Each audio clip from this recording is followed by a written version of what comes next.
Friends, आज बात करेंगे विनेगर के बारे में कि कैसे विनेगर के यूज़ से आप अपने प्लांट में बहुत अच्छी मात्रा में फूल पा सकते हैं। इसके साथ गार्डन की बहुत सारी समस्याओं से को दूर कर सकते हैं।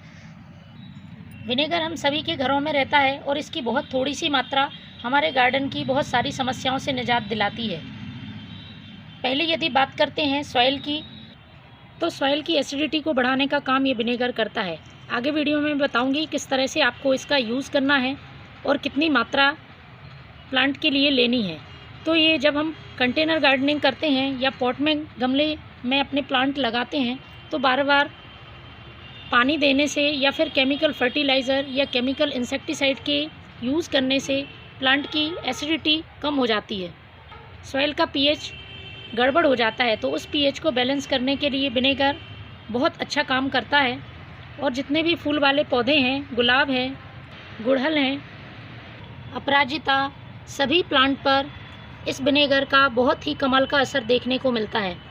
दूसरा काम विनेगर का होता है, प्लांट में बहुत ज़्यादा हम परेशान रहते हैं मिट्टी में चींटियों से, या गुड़हल जैसे प्लांट में मिलीबग की समस्या, एफिड्स, या फिर जो आपने सब्जियां लगाई हैं उनमें इल्ली की समस्या। तो यदि आप टाइम टू टाइम इसका इस्तेमाल करते हैं विनेगर का, तो ये सारी समस्याएं खत्म होती हैं।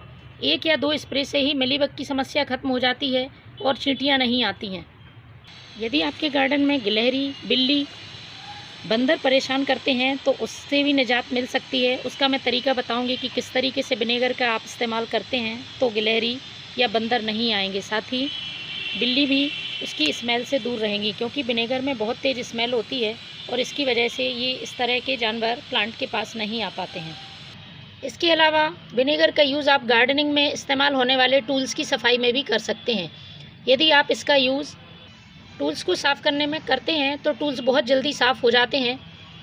साथ में मिट्टी के जो गमले होते हैं उनमें यदि पानी हार्ड होता है तो वाइट परत जम जाती है और गमले देखने में अच्छे नहीं लगते हैं। तो इनकी सफाई भी आप विनेगर से बहुत आसानी से कर सकते हैं। यदि बात करते हैं इसके यूज़ करने की, तो उसके यूज़ करते समय कुछ सावधानियों का भी ध्यान रखना है। तेज़ धूप में आपको पत्तियों पर इसका स्प्रे नहीं करना है, आपको सिर्फ सुबह या शाम में स्प्रे करना है। और दूसरी जो ज़रूरी सावधानी है वो आपको ये रखनी है कि जब भी आप इसका यूज़ करें तो मिट्टी एकदम ड्राई नहीं होनी चाहिए। 1 दिन पहले आप मिट्टी में पानी दे दें, मिट्टी में हल्की सी नमी बनी रहनी चाहिए, तभी आप इस विनेगर का प्लांट में यूज़ करें। तीसरी जो ध्यान रखने वाली बात है वो है इसकी क्वांटिटी। इसकी क्वांटिटी ज़्यादा मात्रा में यूज़ नहीं करनी है, जितनी मैं आपको बताऊंगी बस उसी मात्रा में आप यूज़ करें। चौथी बात है, इसको बार बार यूज़ नहीं करना है। महीने में 1 बार आप यूज़ करते हैं, इतना ही हमारे प्लांट की सॉइल के लिए काफ़ी है और प्लांट इतनी मात्रा में ही बहुत अच्छे फल और फूल देता है। ऐसे तो प्लांट की सॉइल को एसिडिक करने के लिए बहुत सारे घरेलू तरीके हैं, लेकिन ये तरीका ज़्यादा कारगर है क्योंकि इससे 1 से 2 काम होते हैं। प्लांट की मिट्टी एसिडिक होती है, इसके साथ ही जो भी चींटियाँ, इंसेक्ट होते हैं वो प्लांट की मिट्टी में नहीं आ पाते हैं। और तीसरा जो ज़रूरी फ़ायदा होता है, यदि प्लांट में किसी तरह के वीड्स हैं तो ये वीड्स भी ख़त्म हो जाते हैं। एक नेचुरल वीड्स किलर की तरह काम करता है। यदि बहुत ज़्यादा खरपतवार है किसी प्लांट में तो आप इसका यूज़ करेंगे तो खरपतवार दूर हो जाएगी और प्लांट अच्छी ग्रोथ करता रहेगा। तो चलिए शुरू करते हैं किस तरह से इसका प्लांट पे यूज़ करना है।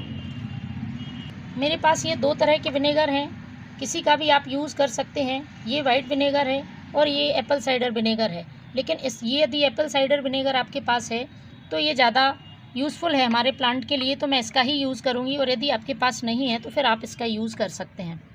तो मैंने लिया है ये 1 लीटर पानी और इसमें आपको एक ढक्कन तकरीबन 5 ml ये एप्पल साइडर विनेगर लेना है और इसमें अच्छी तरह से मिक्स कर लेना है। इसको आप 2 तरह से यूज़ कर सकते हैं। यदि आप चाहें तो इसको मिक्स करके स्प्रे पंप में भर के स्प्रे कर सकते हैं यदि पत्तियों में किसी तरह के इंसेक्ट है, मिलीबग हैं। और यदि आपको सॉइल की एसिडिटी बढ़ानी है तो उसके लिए आप डायरेक्ट सॉइल में डाल सकते हैं। तो इसको आपको पॉट की साइज़ के हिसाब से प्लांट की सॉइल में डालना है। मिट्टी थोड़ी सी गीली रहनी चाहिए। अब यदि बात करते हैं, यदि प्लांट में गिलहरी परेशान करती हैं या किसी तरह की चींटियाँ आती हैं या फिर बंदर परेशान करते हैं तो उसके लिए क्या तरीका है। या तो आप एक कॉटन का कपड़ा यूज़ कर लें या फिर इस तरह से रुई का यूज़ कर सकते हैं। तो इस तरह से एक कटोरी में आपको विनेगर लेना है। मैंने ये वाइट विनेगर लिया है क्योंकि ये थोड़ा हार्ड होता है और इसमें बहुत तेज़ गंध होती है, जिससे ये गिलहरी, बंदर पास नहीं आएंगे प्लांट के। और इस तरह से आपको कॉटन बॉल्स को गीला कर लेना है विनेगर में। अब आपको ऐसी जगह रखना है जहाँ पर इस तरह से गिलहरी या चींटियाँ या बंदर आते हैं, तो इस तरह से आप रख दीजिए। आपको डायरेक्ट मिट्टी में नहीं रखनी है ये, नहीं तो मिट्टी ज़्यादा एसिडिक हो जाएगी। और इस तरह से इसकी गंध से आसपास जो भी कीड़े होंगे, चींटियाँ होंगी, वो बिल्कुल नहीं आएंगी। तो फ्रेंड्स, आप भी विनेगर का यूज़ करें और अपने गार्डन को हरा भरा बनाएं। Thank you.